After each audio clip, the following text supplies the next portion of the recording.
How's it going? It's Charles Botensten from Botensten Properties International. It is Friday, September 29th? No, 26th. And I'm doing a video every single weekday helping you, Mr. Buyer, Mrs. Seller, Mr. Seller, Mrs. Buyer, whatever, whoever you are, client, real estate agent, random person, to understand the market, understand buying, understanding selling, understanding renting, the psychology, the time that you need, and that's exactly what we're going to go into today. The time necessary to buy.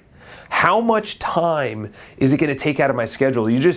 So in New York City, this is what a lot of buyers do, and to be honest, if I was a buyer, I'd do the same thing. I would say, okay, I now have enough for a down payment.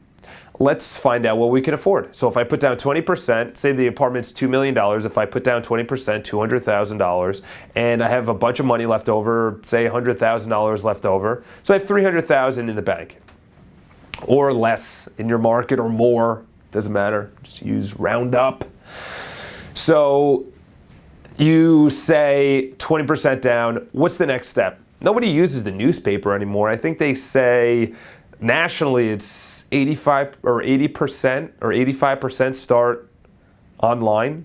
New York City, it's probably 98% start online. So excuse my cough, I have a little of a sniffle, to say the least.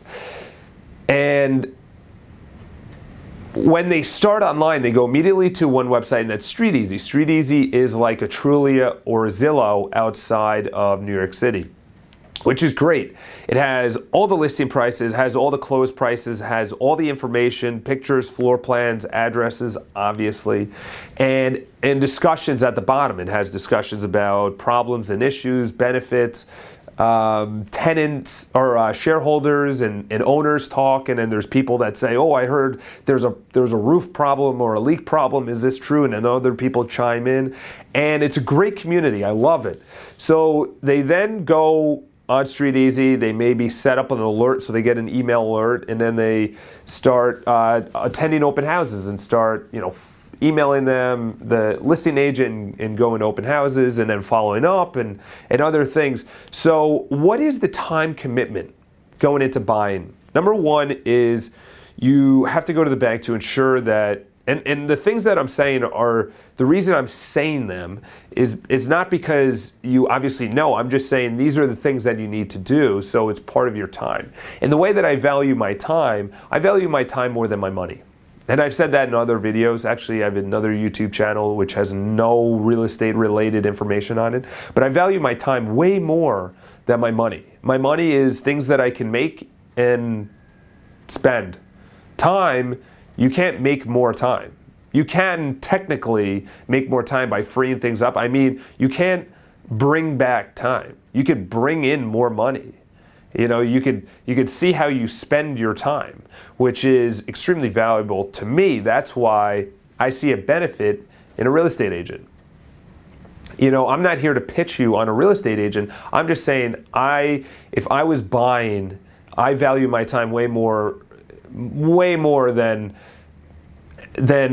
keeping in control of the deal. So I think the top two reasons people don't use a real estate agent is, one is they want to be in control of the deal and say, I control the negotiations, the contact with the listing agent, and the other is that they think that they can save money on the purchase price, because I'm coming in direct. The owner's gonna save money on the commission and things like that. So two schools of thought will just, number one is, yeah, you're gonna control the deal a lot more.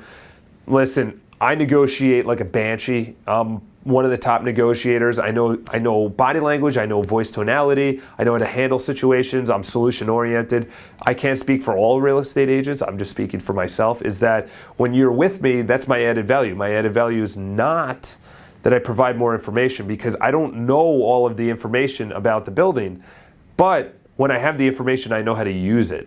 So that's the difference, is that when you have that information and you have that power, how do you use it? Okay, so being in control. And I'm not gonna squash ideas. I'm just saying there's always a counter argument to anything. Not a counter argument, just reasoning that I use when talking with buyers. So obviously, I'm an incredible negotiator, and I'm coming from an objective point of view, not a subjective point of view. Very important, because you're going in and you're saying, I'm spending all this money, I'm going to be living there for 5 years, my monthlies are going to be a lot higher than when I rented. So my objective point of view is coming in and saying, I understand that.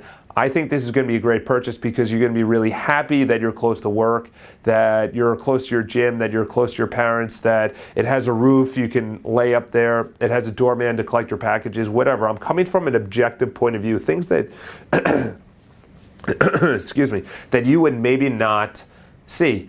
The other, which is you're going to save money on the listing agent. So I know this started out with a totally different concept and I'm just conquering this other area, but I actually have never cut my commission. I don't think I've ever cut my commission because someone came direct. The reason being is that I'm doing double the work. So I want to get compensated for double the time. Instead of just telling a buyer's agent, go tell your clients this, or prepare the board package, or negotiate, or talk to your attorneys. I'm now talking to 2 sets of attorneys, 2 clients, and I'm compiling the board package. It's like a lot of people, a lot of listing agents actually prefer buyer's agents because they don't have to do the board package. They don't have to collect all the material, and if it's incomplete, then they don't have to go back to the client and say, we need this bank statement, we need this tax return, we need this signed, this notarized, things like that. So, you know, it is what it is. But you go on Streeteasy, you start making all the time that you're going to have to allocate to buying. It is a huge time commitment. Number one, you're going to the bank to get pre-approved. You find out how much you're going to afford, what the rates are, credit, you know, things like that. One, you're researching. Then after that, you're researching. You're finding out, that could take so long. So in other words, you could spend hours, and maybe you like doing this. I just value my time a lot more. So when someone says, this is exactly what I'm looking for, okay, boom, this is what we're looking for. If we can't find it here, we'll expand it a little bit. We'll maybe raise the purchase price. We'll maybe push out the boundaries. We'll maybe go for a 1-bedroom home office instead of a 2-bedroom, things like that. Then you actually have to go and take Sundays. So that means in the summer, no Hamptons, whatnot, and Montauk and the shore and the beach and things like that. Take your Sundays to go to the open houses, which some people like. After a while, it's not fun because some of them get really crowded. The brokers are, you know, trying to answer questions for other people. They can't answer it for other people, and it's just really.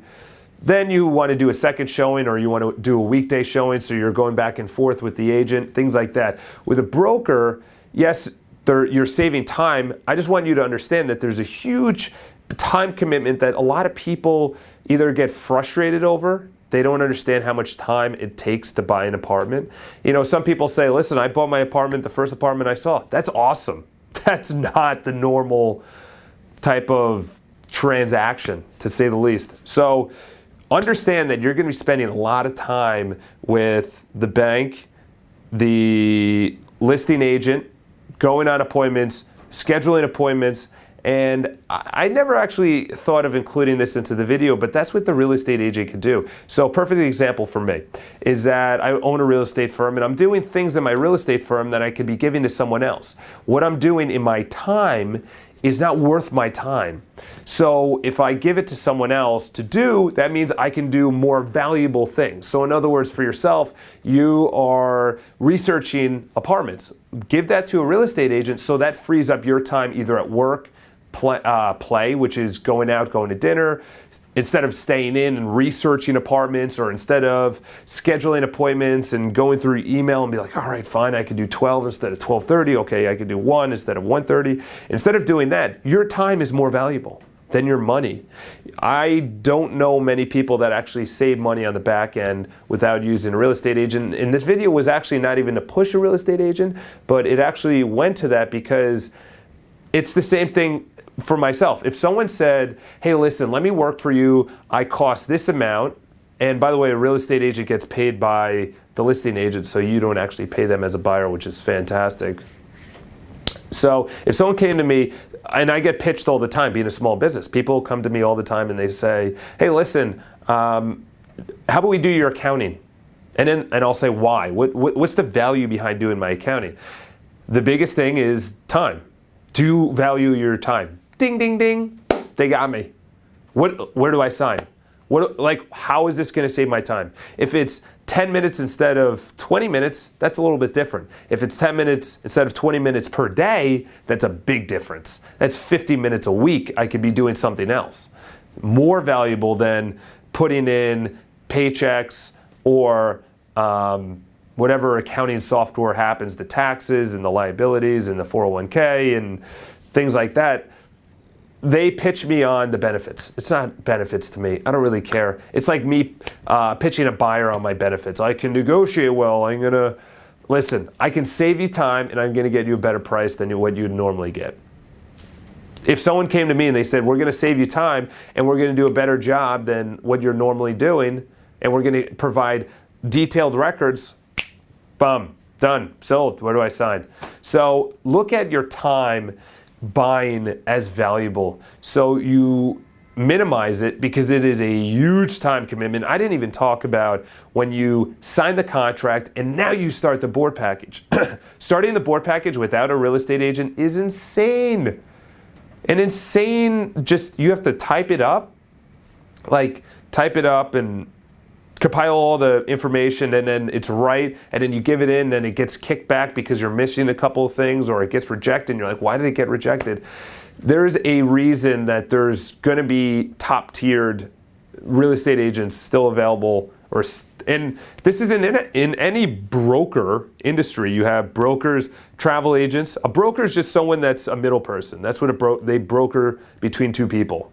That's why travel agencies got wiped out. A mortgage broker, you just go directly to the banks. A stock broker, I just buy it directly from E-Trade or whatever. But I have people managing my money because I don't have the time, or I do have the time, I just don't want to give it up. And travel agency, I don't go on extravagant trips, but I know a lot of people that do a travel agent because they're like, listen, I'm going to go here for my honeymoon. They're like, well, actually, you should go here, then there, then this, then that. It will save you money and it's more fun, and I can get you a travel guide for free. So look at your time as extremely important when buying. It's a huge time commitment, and you want to maximize it because otherwise the process is going to get very frustrating. Anyway, I know the video was all over the place. I wasn't pushing a real estate agent. I just want you to value your time and know that it's important to you. And when you're buying the biggest purchase of your home, why not bring in a buyer's agent? If you don't, then know that it's going to be a lot of weekends looking, a lot of time at work looking, a lot of nights looking, researching, talking to a bunch of different people for opinions, which is never the best idea. I just had someone pull out from buying because they were talking to too many people and they're getting all these different opinions and everything else. And I'm like, dude, we just saw the best apartment that we can see. And he didn't end up buying, and it's a disappointment because in 5 years he's going to kick himself. But it is what it is. I can't, tell someone to purchase. But on the back end, what you sign, obviously putting together a board package and things like that, you wanna be able to divvy off some items. So use a real estate agent. If you don't, it's a big time commitment, a lot of weekends, a lot of research and everything like that. Anyway, Charles Botensten Properties International. I apologize that it's been, excuse me, it was a little groggy today. It's a Friday, September 26th.